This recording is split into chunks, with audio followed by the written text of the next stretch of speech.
Welcome back to Patriot to the Core podcast. I'm your host, Thad Forrester. Thank you once again for listening this week, and I really can't thank you enough for all the support over the last several months. I don't know, 6 months, 7 months, something like that, and for the reviews. So we I kind of live off of those, really, for the success of the podcast. So if you haven't rated it, please do so. I'll go to iTunes and do that. And today we were going to talk to Dan Sheehan, who is a Marine. He's out of the Marines now, but he was a Cobra pilot. He deployed to Iraq twice. Once as a pilot, once as he was on the ground. It was a forward air controller role, which was kind of like what my brother Mark was as an Air Force combat controller. But we're going to talk about his book After Action, about his job while he was deployed, what it was like just being in his head and the decisions he had to make, and then how he had to deal with some of those decisions and just the rough life he had while he was deployed and then after he got home for a long time. But thanks to a good wife and to the Marines played a help as well, he was able to overcome, and he says he's doing great now. So we'll talk about his journey. It's just a big long circle, and now he's a stay-at-home dad, and so we all know that there's nothing easy about that either. But Dan is a very enjoyable guy to talk to. He's a great American. He comes, his dad was a Marine, his brother is a Marine, so it's in his blood, and I really thank him for serving our country. Well, Dan Sheehan, welcome to the show. Thanks, Dad. It's a real pleasure to be here. How is the life of a stay-at-home dad? Well, I ended up getting both of my kids out in the water for a good 3-hour surf session this morning. So they're tired out and watching a show. So I've got about 45 minutes before they start pounding on the door. Okay, well, we'll make this quick. Mine are already up from their naps, so we just got to keep them away from the door. There you go. All right, so I want to talk about your book, After Action, and this is not your only book, but this is the book I've read and finished it recently, and I know you got several awards from some independent publishers and organizations, and you can explain that if you'd like, but that's kind of how I was introduced to you, is through Amazon. But you start out in the beginning talking about to those who bear the burden of peace. And I know you talk about that at the end, but do you mind just addressing what the burden of peace is? No, not at all. That was something that I stumbled across probably about a year into actually writing After Action and trying to figure out what was the kernel of knowledge that I was trying to pass on, what was important enough about my experience for someone else to want to read it. And I stumbled upon the translation of the Mohawk Indian tribe's word for warrior, the term they used to describe warrior. And that term was one who bears the burden of peace. And I was about 6 years after my second and last combat tour, and was still trying to figure out what had come home with me from Iraq, because something I was different, but I didn't know how, and I didn't know what I brought home with me. And reading that phrase and understanding, that this comes from a society of a tribal society that really understands what it means to be a warrior, maybe in many ways better than we do in our quote unquote civilized society. And to have that word, which I and a lot of us use almost as a throwaway, you could be describing an off-road truck or a video game or Mark Forrester. So you put all these things into a term, you dilute it down until it means very little. And so when I found a term for warrior that meant a lot to me, I really had to dive into it and try and figure out why. And what I came to realize was that definition, one who bears the burden of peace, much more closely described how I felt than any other definition of the word had. And so that's why I put it in there, because helped me to pull all of my thoughts together and to focus them. And it also made me realize that what I was going through as a quote unquote warrior was really no different than what a police officer might experience after a traumatic event, or what a paramedic or a school teacher or anybody in life. You go through a traumatic event. You know what? You carry something with you after that. And my writing to date has been built around trying to understand what I had personally brought home, and then identify why I wasn't better prepared to deal with it. And I think that was what brought me through from After Action, my first book, and then moved on into Continuing Actions, which is my second book. And the first one, After Action, is very narrowly focused on my experiences in Iraq in 2003 as a Marine Cobra pilot, and then again in 2004 as a forward air controller with the beginning of the Marine Special Operations Command. Then the second book, Continuing Actions, is a guidebook for veterans. It's my lessons learned boiled down and applied against there's been a lot of scholarly work done on the side of cultural mythology and bringing together the various myths that have survived the millennia. And there's one man in particular, Joseph Campbell, who comparative mythologist. His work really resonated with me and made me realize that the journey that I've been through thus far was a 3-part journey, and it's the traditional journey of a warrior. And I'd only been prepared for 2 of those components, the initiation and then the adventures. But there's a whole separate third part called the return, and it's one that we as modern warriors are not prepared for, and we're not even taught to expect it. So we're really left exposed, I think, to needless and predictable injuries on the backside of our combat tours. And so my second book, Continuing Actions, is my attempt to rectify that and to draw attention to it. What's been the reception of your second book? It's been universally well received, and within the limited readership that it has gained, I've been very pleased with the responses I've gotten, not only from best-selling authors like Jonathan Shea, who is a eminent psychiatrist, and also he wrote Achilles in Vietnam and Odysseus in America, about combat trauma and moral injury in Vietnam and with Vietnam veterans. So I was really pleased to get his support.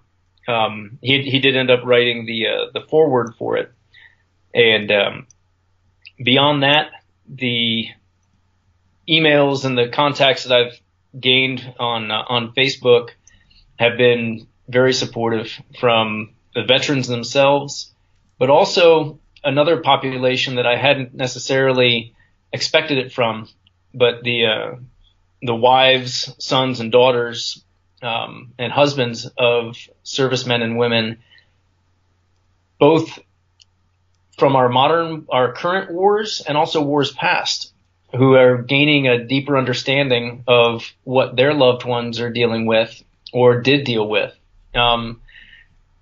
Some of the more touching ones came from people who are old enough to be my father, and they were writing to me to say that their father, a Korean War or a World War II veteran, had displayed all of these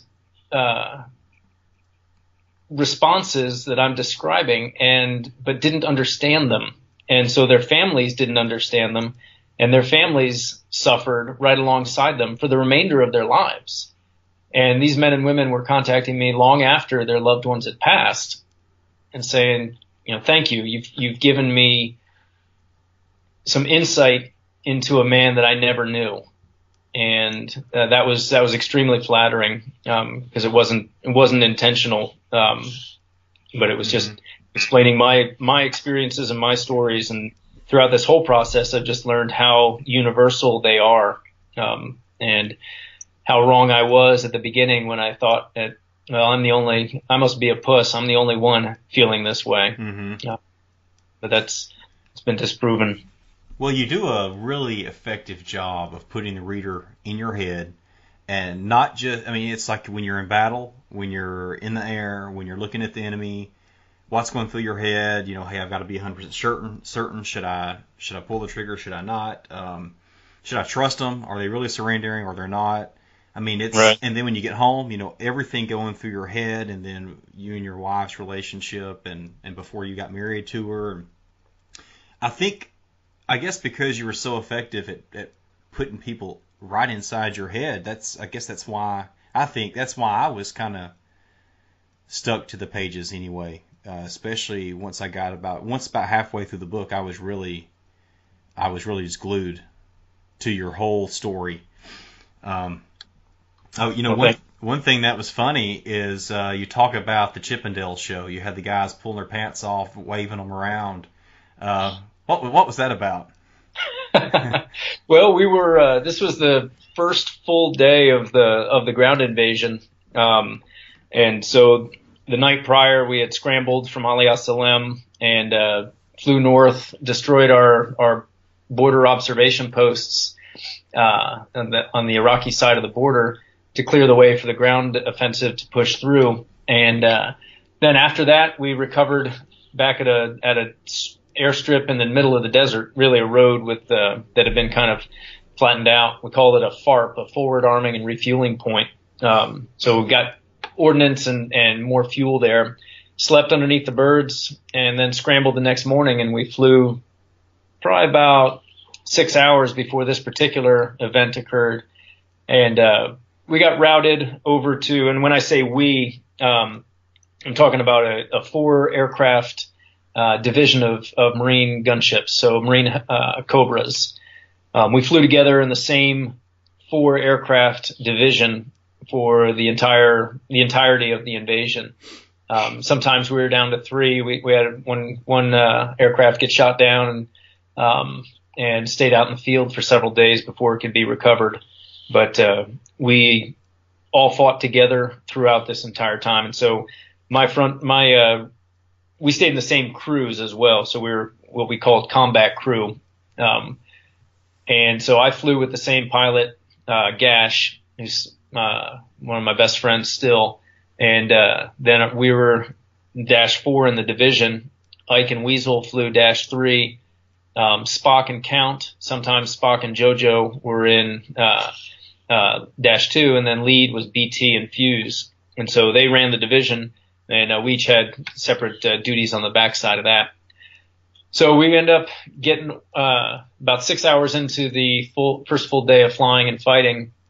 We get routed over towards the western part of the Iraqi-Kuwaiti border to help flank or help cover a group, a CAT team, a combined anti-armor team, as they move north along this MSR, this hardball road. Well, on one side of the road, they were exposed to some high-speed avenues of approach, and they didn't have enough to cover. So they pushed us out to fly down that road a little ways and keep eyes on it, and just let them know if anything was coming towards them from that direction while they were exposed, as they were trying to just move north with the minimum of. They didn't want to go east or west very much. Their directive was to get north as fast as possible. So we screened them to the east when they started moving north through this area. Well, not long after we got there, a large fuel truck started barreling down the road towards the Marine convoy as they're moving on the north-south road. This one's screaming towards them out of the desert. And it's just a big orange fuel truck that you would see driving around at an airfield. And Weasel called it out, and the FAC,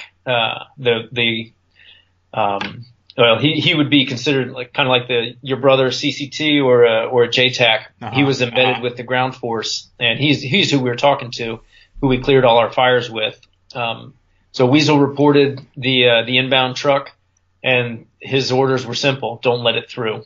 And so he wasn't controlling us, but he was giving us what is now called Type 3 CAS. So he said, as long as you guys stay over there and fire in that direction, you're not going to hit any friendlies. So we knew we were good. We dove in on this vehicle, and I say dove in. We were at all times we were at about 50 feet and below. So we really just turned towards it and started working up our own weapons parameters, which didn't take a lot. We were ready to go hot on this as soon as we could figure out what its intentions were. It was still about 1.5 miles to 2 miles away from the friendlies when there was nothing to hide behind, so this guy could see us a long way out.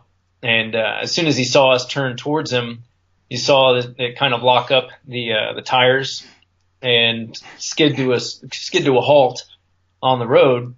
And we kind of figured at that point he might not be as big of a threat as we initially thought. And then when the driver and the passenger bailed out of the cab of the truck, they both stripped down. They didn't have any flags, so they just took their pants off and waved them over their heads.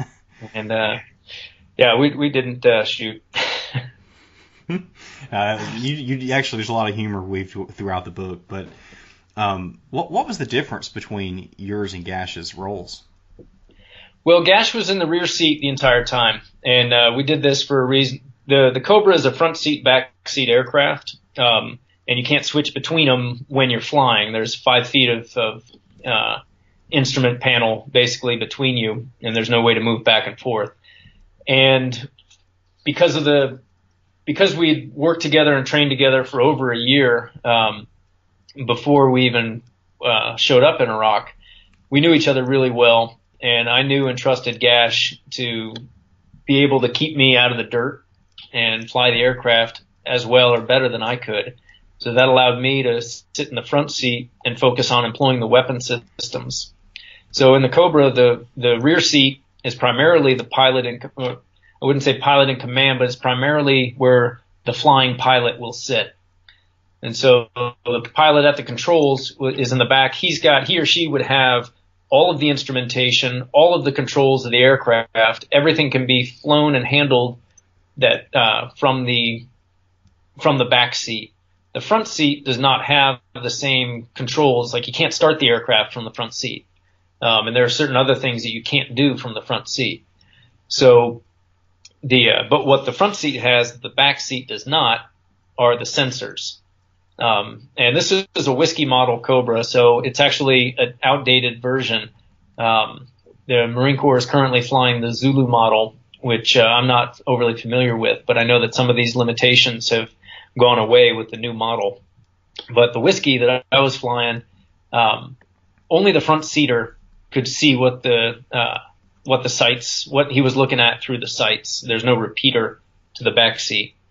And so that gives the front seater, with the direct view optics, which is just kind of not electronically enhanced, you get about a 13 times magnification on your sights when you're looking through that. And then you can use the electronic stuff and you go up into the FLIR, and you can get up to 50 times zoom on that. So you can see some pretty well from the front seat. None of that gets translated to the rear seat. So in the front, I had responsibility for the engaging with the 20 millimeter, the laser for our Hellfire missiles, and then all operations with the tow missiles.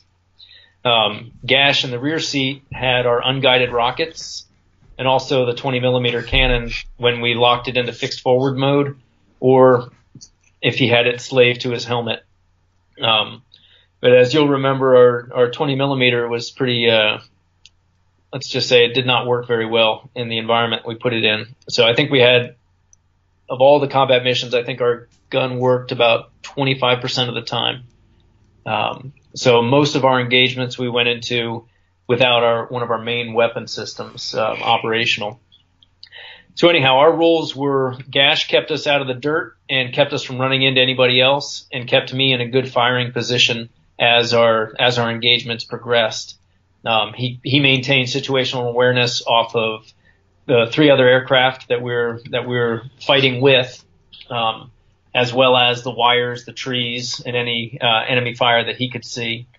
I kept my head generally down in the bucket, looking out through the nose of the aircraft and trying to acquire targets deeper and farther away than Gash was with his naked eye looking out of the cockpit. I was trying to look deeper so that we could identify possible threats before they engaged us, or worst case, identify them as they are engaging us.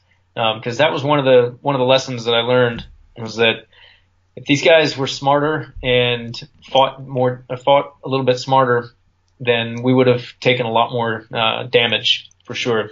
But movement was a huge giveaway. As soon as you see movement, if you can see the movement, then you can kill whatever's there. But if there's no movement, then it's really difficult to get eyes on a specific thing.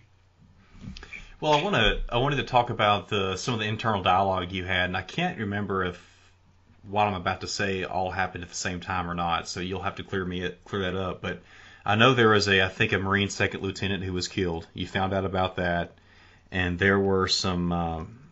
You had some, I guess, some conversations with yourself about, you needed to be. There was no way to be 100% certain before you pulled the trigger. Right. And then you were wondering, did my inaction cause the death of this Marine? So can you walk us through that? And I'm not sure if those all happened at the same time or not. They did. They were linked. And when I went into Iraq, this was my first combat experience. The invasion of Iraq was my first time pulling the trigger. And I wasn't wasn't so naive to think that it would be easy to do it. But I had convinced myself throughout I guess I'd been on active duty for 7 years. I had about 1,200 hours in the Cobra, and I figured as long as I was certain that I was killing the right people, that I would have no qualms about it, and it would be kind of binary. If the ones and the zeros lined up and it came out to the appropriate sum, they died. If they were wearing the uniform in the battle zone and met the rules of engagement, they died. And what I came to realize that first day when we were fighting was it was very rarely that cut and dry. And these particular men that we ended up engaging, we watched them for quite some time sitting there were 4 Iraqi soldiers sitting in a fighting hole, watching watching them. And we're orbiting. And no weapons were visible. There was nothing going on. They were just sitting there having tea, watching us, watching them. And we went back and forth about it in the cockpit, and we were talking and trying to figure out, all right, so this is, so what? So we just kill these guys? Is that what this is? Is that how this goes? None of us had been through this situation before, or in combat before. So it was kind of a standoff. And it felt it was obviously very uncomfortable, to be in it. Now, these men eventually, as a while later, we're still watching them. A gust of wind comes up and it kind of peeled back a tarp that was spread over one corner of the fighting hole.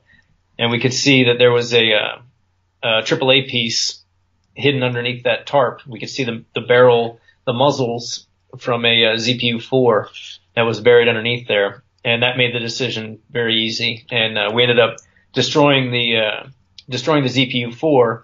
And if those 4 men were still in the hole, then they were killed as well. But later or around that same time, there were other groups of Iraqi soldiers in trenches out and about in the area. And because we're looking at this wide swath of desert, and you would see a little flag pop up, a little surrendering flag would pop up and wave in the hole. And like, all right, well, they're surrendering. So on to the next one. You look at the next one, you see if they're engaging you, they're not engaging. There's no fighting going on. No ground forces had been through here yet. So it was kind of, all right, what do you what do you expect them to do?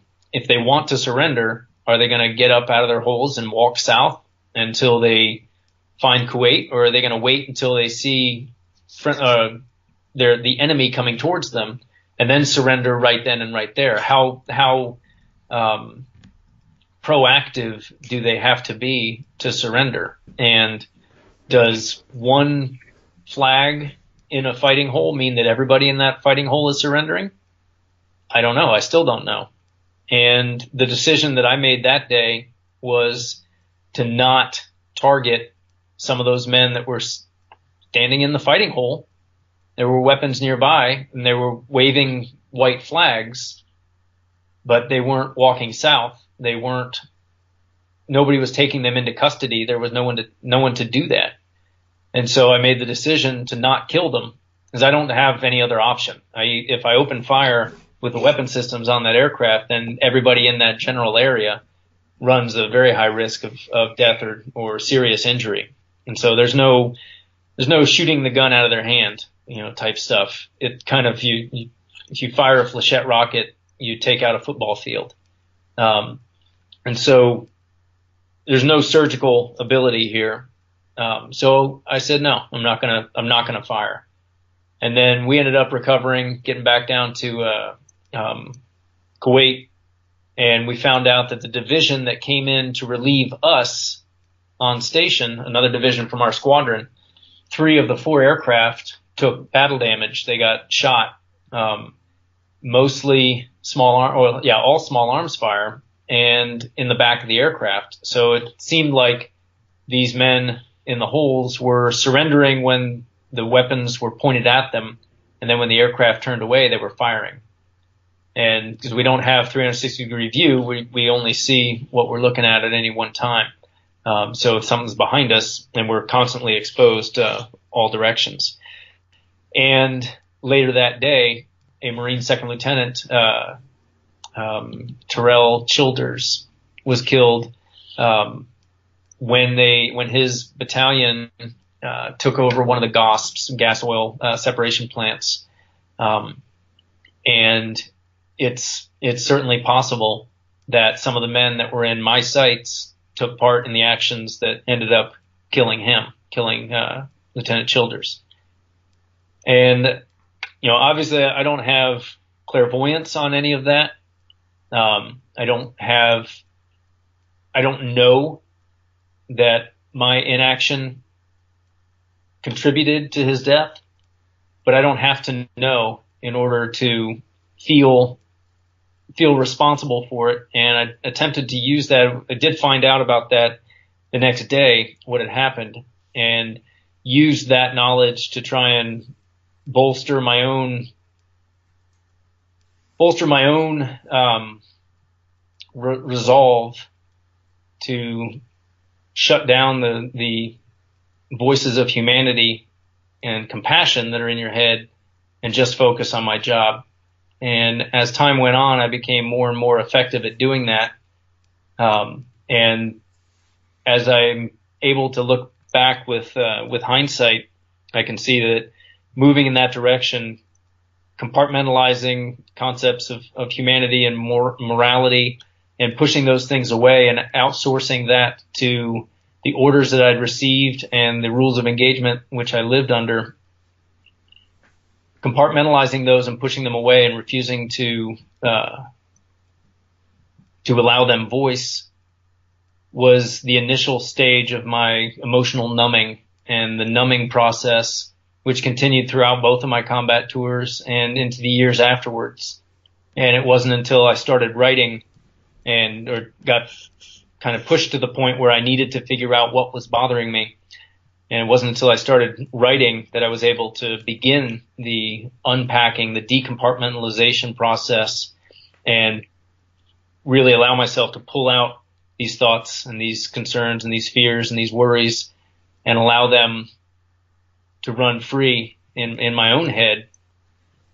And it's been a long process, but as I trace it back to its genesis, it basically began with that decision, and one that I felt was morally right not to engage. And then when the evidence stacked up against that, said, yeah, you might have been morally right to not engage at that time, but there's a chance that your decision led to his death, and that's part of the burden that you carry with you. Yeah. Knowing that, would I have made a different choice that morning? Would I have killed those men without considering the fact that they might not be combatants anymore? I don't think so. I think I still would have done what I did, but I hope that I would have been. I don't know. It's not worth it or it's not really beneficial to go back and play Monday morning quarterback, especially with yourself. Yeah. But just knowing that event happened and that I was carrying that guilt and that uncertainty forward with me was a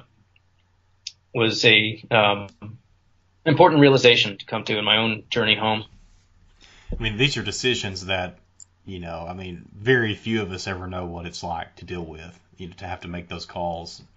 I mean, at some point, I know you, maybe it was around then, or I'm not sure when, during that first deployment, you realized you started being a little more negative. Your emails home were more negative.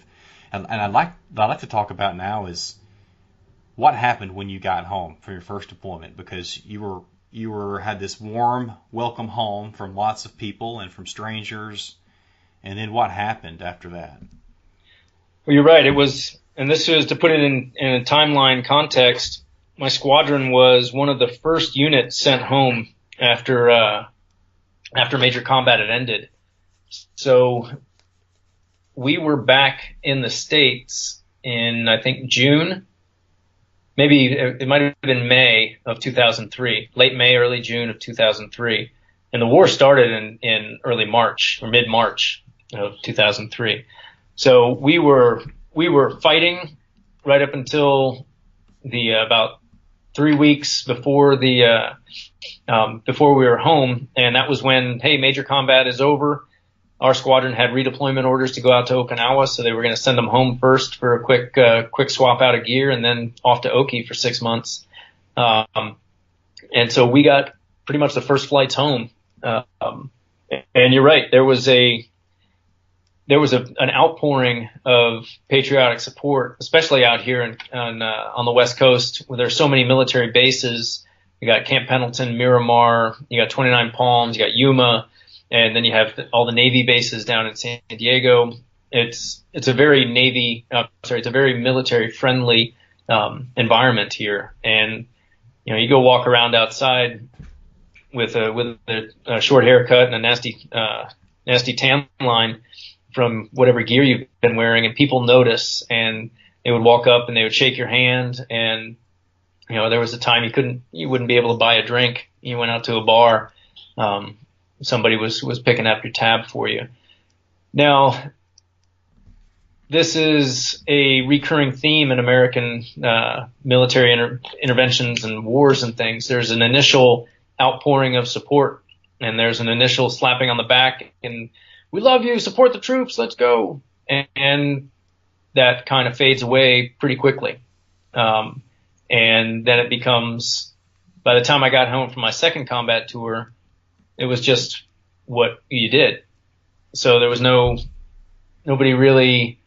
There would still be people who understood, who would go out of their way to ask you about things. But for the most part, once the initial invasion had come and gone, it petered off. The knowledge and the awareness of the average citizen around here, anyhow, really dropped off to very little, to very low, about what was going on outside of the country. So personally, for me, coming home from the first trip, it was a very warm welcome, very supportive. I pretty much got home, went on leave, visited family and friends, and went and did all the things that I had dreamed about while sitting in the desert. And it felt really good, but I just felt this need to keep moving. There was I didn't have a comfortable place to relax in my own head. There was no relaxing. It was, okay, what's next? I'm going to go on I'm going to go camping up in Big Sur and go surf every day. Awesome. All right, boom, get that done. All right, what's next? I want to fly back to the East Coast. I'm going to go hiking in the Mahoosucs up in New Hampshire and Maine with my buddy Dan and my younger brother. Let's go. I'm going to do this. Okay, 25-mile hike today. Let's go. It was on, next. And I can see now I can see now why I was doing that. And I had this idea, or I understood that coming home could be difficult, that I'd been through something different, and that there's a danger of kind of stumbling or doing something wrong or having something bad happen when you come home from combat. But I didn't know what it was. I didn't know how to avoid it because I didn't understand it. So I figured if I just kept moving, it wouldn't catch me. And so I just did that, kept moving. That translated back into the squadron too. When I got back, I had a flight to prepare for my NSI check. And so I just jumped right back into that, studying, preparing, getting it ready. I flew that mission, got that qualification done, and then it was okay, on to the next thing. And about this time is when I ended up getting orders over to Marine Special Operations Command Detachment 1 to work as their forward air controller.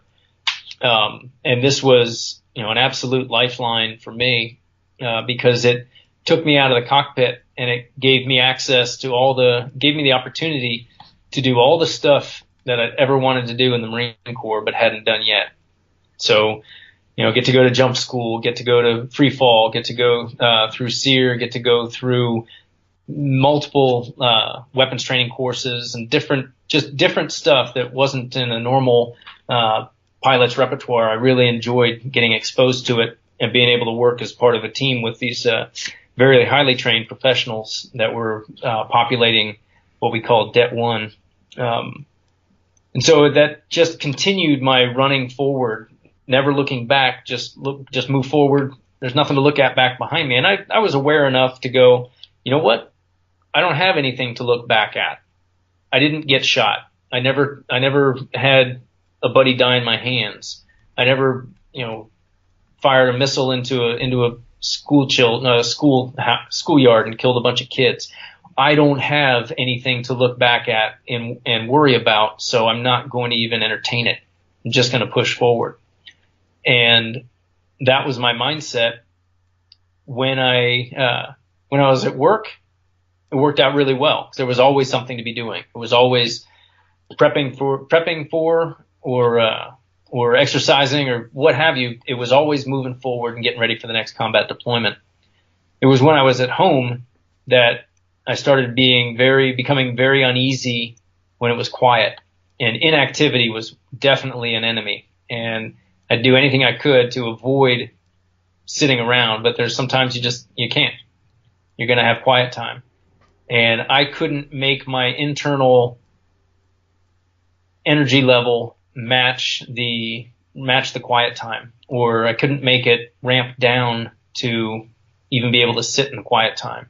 So I was like one of those little kids who just can't sit in school and just up and down and up and down and up and down running around. You want to give them Ritalin, but it was my Ritalin turned into alcohol. And so it was, all right, I got to relax. I'm supposed to be sitting here talking with my fiance. I'm supposed to be getting ready for dinner. But all I can think about is I need to be out running. I need to be doing this. I need to be going somewhere. There's something I need to be doing. I don't know what it is, but there's something. And so I started putting a glass of alcohol in my hand, putting a gin and tonic. And that seemed to work. That calmed things down. I could sit there. I could have a conversation, and I was doing something, but I was, for all outside intents and purposes, I seemed pretty well adjusted and was relaxing. And then one drink, maybe that didn't quite do it. So I'd go get another one. And as long as I was having a drink or getting slightly buzzed, and I was able to kind of quell that irritability, push it away and keep it at bay to be this normal person in normal society. And then usually that would be about the time when it was getting to be noticeable. That'd be about bedtime. So off you go, get up the next day, do it again. And it became a very comfortable, yet very comfortable crutch to use because it was always available. But it was a very slippery slope, and it was one that I didn't necessarily see at the time. And of the many things that I'm grateful for and lucky about my now wife is that she saw it. She saw the slippery slope that I was on well before I did and called me on it. And she called me on it in a way that only she could have. And that saved me a much deeper trip down into use of alcohol to numb, which so many of us do on a daily basis. Now I at least understood the dangers of it and just how hypnotic that siren song was. What role did spearfishing play in your healing?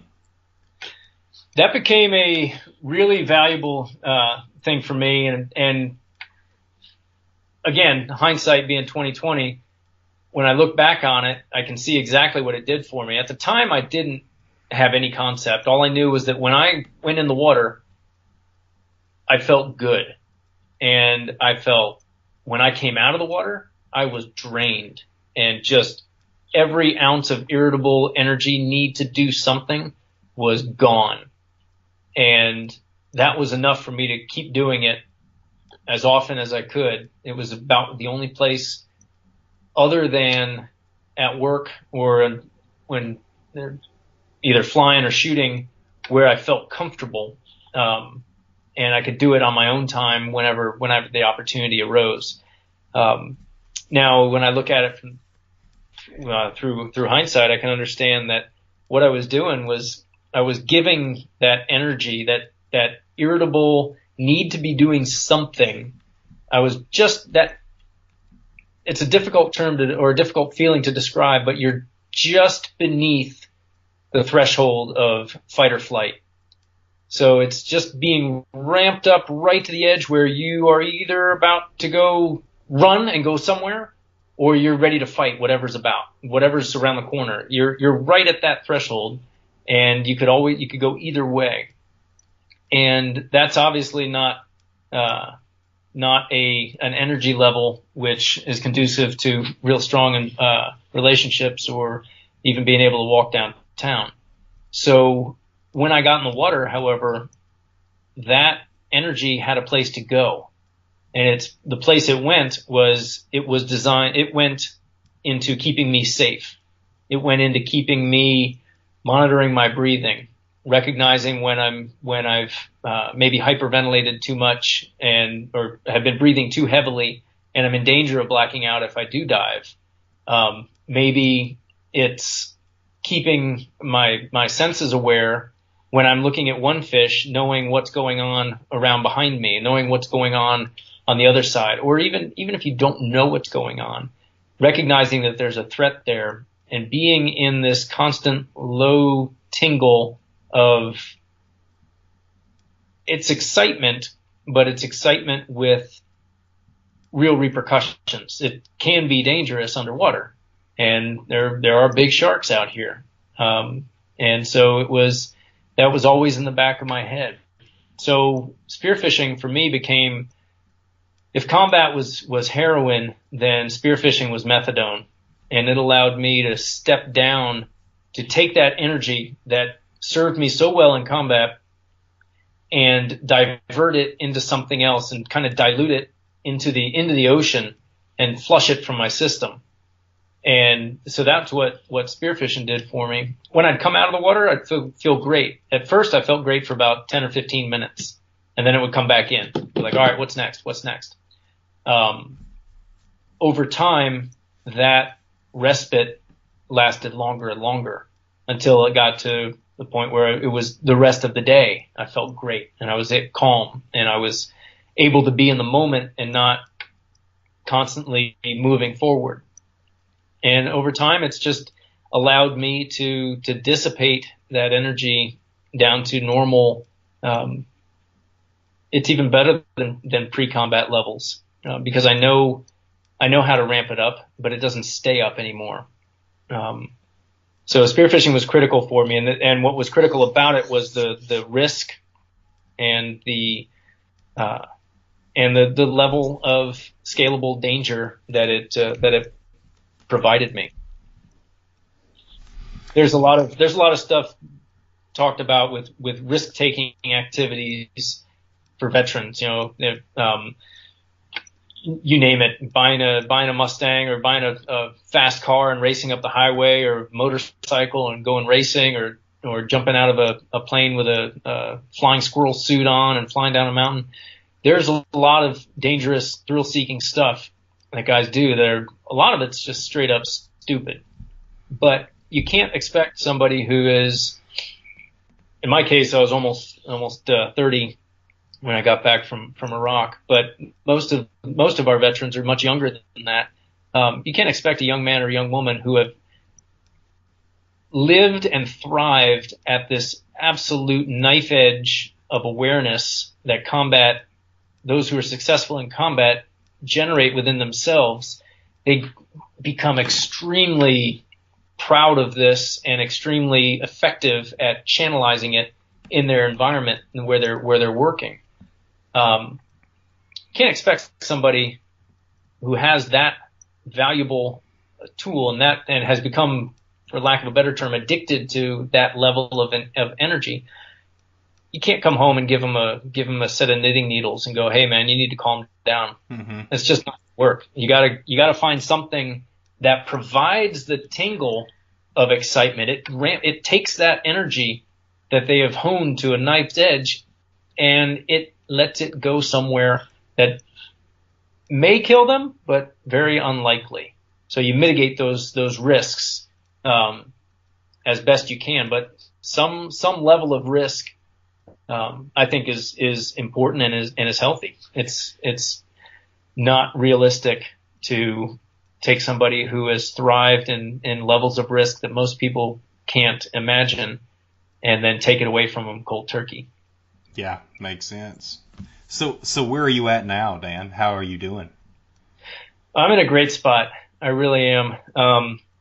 I thought that writing after action was it. I thought that I had done everything I needed to do to fully come home, and putting it into words and sharing it with other people I thought was an important step.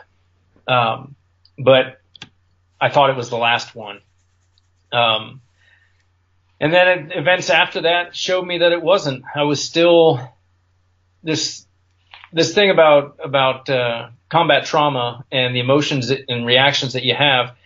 It's a circular path. You pass through this multiple times through your life, and could be. I'm not going to assign a time for a full revolution through it, but suffice it to say that I went through it once when I wrote After Action, and then over the next year or so, I kept finding myself back in this, kind of stuck in this area. And the words that were resonating in my head, and the feeling that was in my head, was that one of those things that I said at the end of After Action, which was this thing that was locked away in the depths of my psyche, is this concept of good people don't kill. I killed. So what does that make me? And so that phrase, which I initially, when I initially latched onto it and started delving into it, felt very liberating. This is it. This is what's bothering me, is this thing. I killed. So am I now a bad person? Is this what differentiates me from anybody else who takes life? And I go through this in much greater depth in the book and explain most of the flippant answers that came into my head were easy to shunt away. And so I won't go into them here, but what I didn't realize was that just in asking that question, I left myself no way out. There was no way to answer that question without damning myself. And for a while that felt good, but then after that it became my stop point.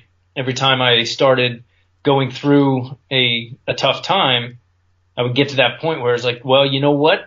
It's because you're a bad person, because you killed people. And it kind of, when you say it in shorthand like that, it kind of goes, oh, that's stupid. That's not the way this works. But to boil it down into its essence, that would be where my brain would stop monitoring reality and would just jump ahead to, why? Because you killed people, you're a bad person.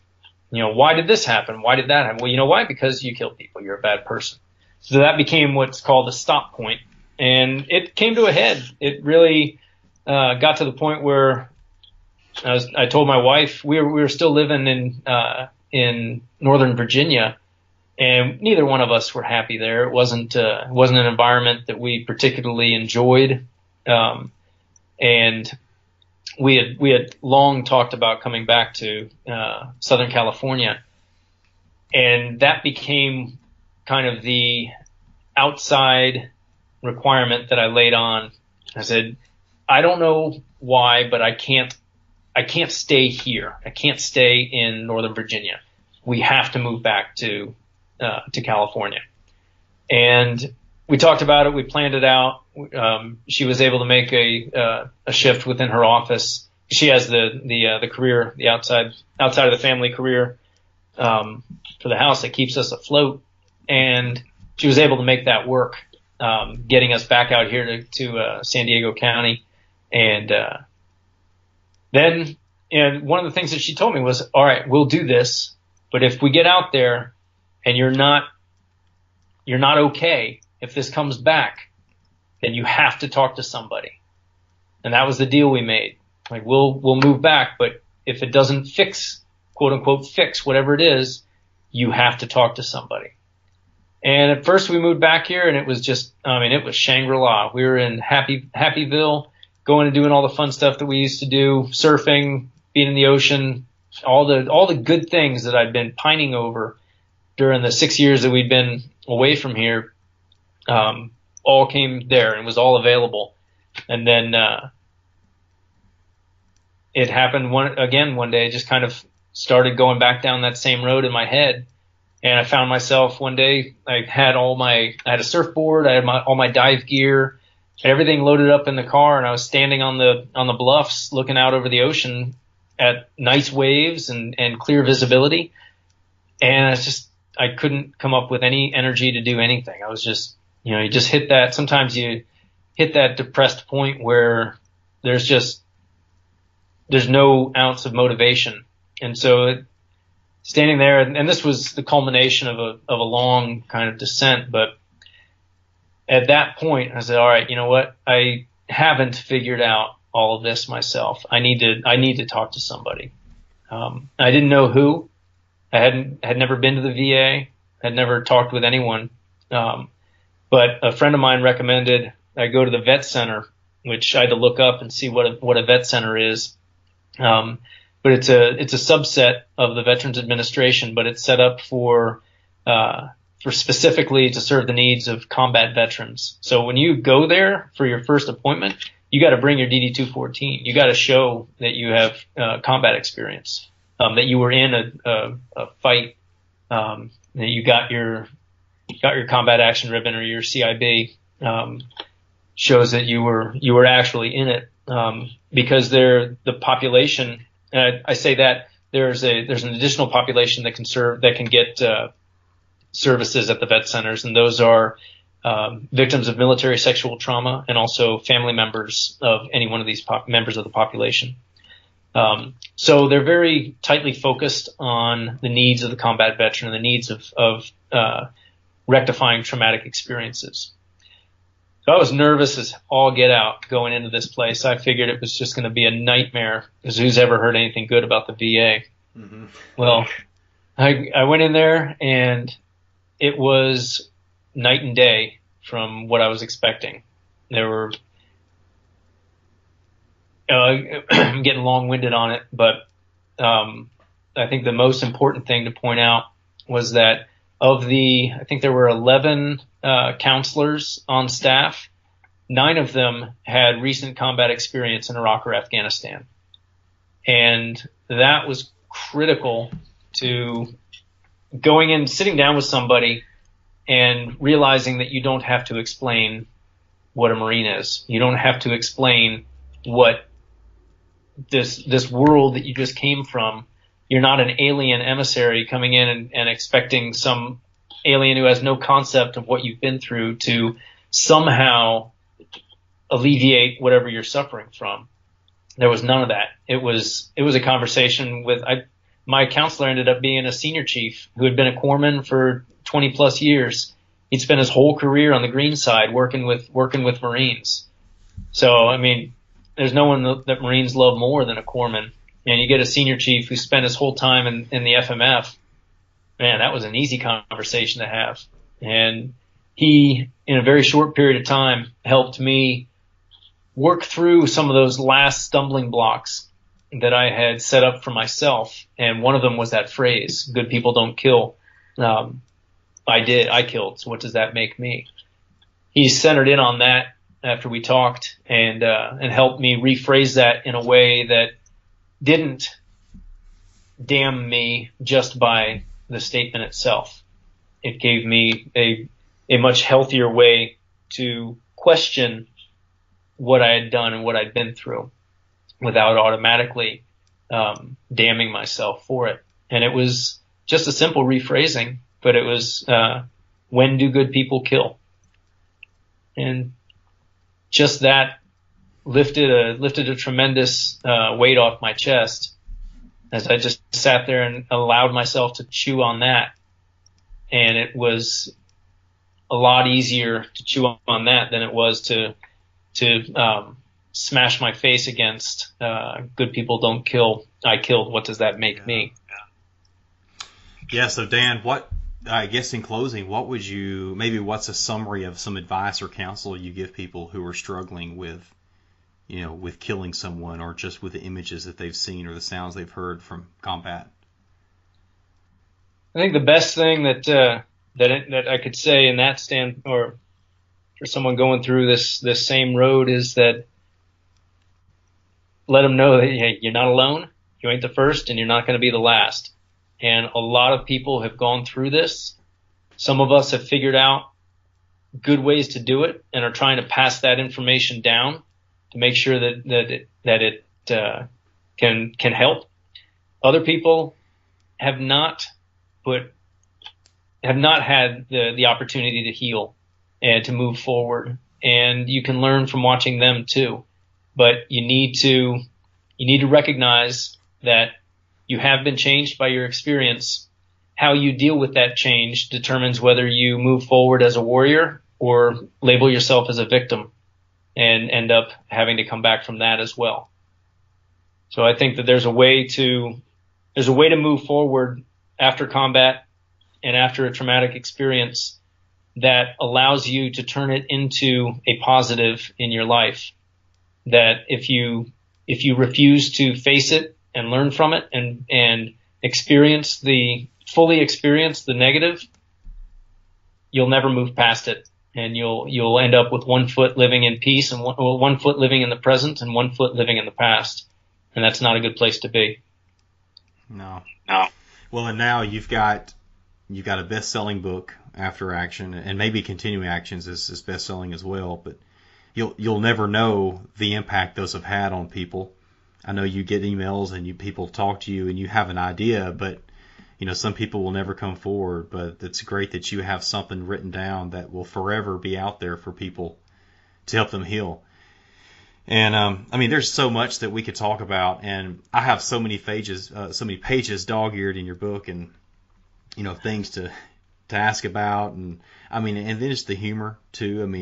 Things you learned, and you went through a little spiel there where at one point in your second deployment, about guys who die from sniper fire die shoeless. You learned, and there's just some funny little odd stuff in there, and the things that you talk about dealing with grief and not trying to fight it and bury it, and how you did that for so long, and it just didn't work, and I don't think it ever works. No, I don't think it does either. Well, anything you have in closing, Dan? Other than to thank you, Thad, for inviting me on, and also for giving me an opportunity to read about your brother Mark. Sounds like a hell of a man, and I'm really glad that you were able to gather so much support and so much information from Mark's teammates and the men and women that he served with, to put together such a cohesive and really dramatic picture of his tour out there at Fob Cobra, and what he did and the type of man he was. So I really appreciated reading that and getting to meet him. Yeah, well, thank you for reading it, and thanks for the time today. I mean, I really appreciate you bearing the burden of peace for me and for all of us, and for being just a patriot to the core, and for being willing to share your struggles and your internal dialogue, and the battles that you had in your head for so long. And I'm glad you got 2 kids now, right? I do. Yeah, and I've read some of your funny posts about them and a typical day in the life of stay-at-home Dan, and it's, I guess all of us with kids know what that's like. But I'll have I'll have show notes. I'll have links to your books on Amazon. Is there anywhere else that you would like to direct people to learn more about you and to get your books? One other avenue would be to stop by my personal website, and it's dansheehanauthor.com. So all one word, just dansheehanauthor.com. And on that website, you'll find videos of gun camera footage that I took during the engagements that I write about. So they're actual gun camera footage from my aircraft. And then there's also a lot of pictures in there from that time frame that I correlated to the pages in the books when these events took place. So if you end up, one of my regrets was that I was unable to put pictures into the book. And so this is my way of trying to work around that. So if you do have a copy of After Action, you can look at the website, pull up these pictures and say, oh, that's what Teddy looks like. Okay, there's Teddy. All right, there's Weasel, there's Gash, and there's the ship they were on, or the engagement that was talked about on these pages. It's all written right there for you. So it'll give you a little deeper understanding maybe of the aircraft and the people involved. Great. Well, thank you. And for your listeners, please, if you would go to iTunes and rate the podcast, if you enjoyed this, and hopefully you did, you can just go ahead, just select 5 stars and be done with it. And please look up Dan and follow him as well. So, Dan, we'll talk to you later. Thank you. Thank you, Ted.